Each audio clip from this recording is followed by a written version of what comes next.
నేను నిన్న గాంధీ భవన్ లో మాట్లాడేటప్పుడు మరి కేటీఆర్ గారు క్యారెక్టర్ గురించి మరి వారి గతంలో వారు చేసినటువంటి కార్యక్రమాల గురించి మహిళల మీద వారికి ఉన్నటువంటి మరి చులకన భావం గురించి మాట్లాడుతూ మరి ఆయన నన్ను రొచ్చగొట్టే విధంగా మాట్లాడినప్పుడు నేను భావోద్వేగానికి లోనై మరి కొన్ని ఆయన మీద నేను విమర్శలు చేయాల్సిన అవసరం వచ్చింది.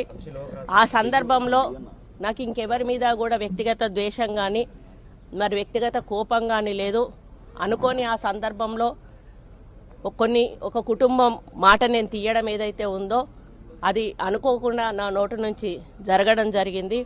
ఆ తర్వాత వారి ట్వీట్ చూసిన తర్వాత నేను కూడా చాలా బాధపడ్డాను. ఎందుకంటే ఏ విషయంలో నేనైతే బాధపడతా ఉన్నానో ఆ విషయంలో నేను ఇంకొకరిని నొప్పించాను అని తెలిసి రాత్రి వెంటనే మరి దాన్ని వెనక్కి తీసుకుంటూ నేను ట్వీట్ చేయడం జరిగింది. కాబట్టి నాకు జరిగిన అవమానం నేను పడ్డ బాధ ఇంకొకరు పడకూడదు అనేటువంటి ఒక ఆలోచనతోటి నేను బేషరతుగా దాన్ని వెనక్కి తీసుకోవడం జరిగింది. కానీ కేటీఆర్ విషయంలో మాత్రం తగ్గేది లేదు. ఆయన తప్పనిసరిగా క్షమాపణ చెప్పాల్సిన అవసరం ఉంది.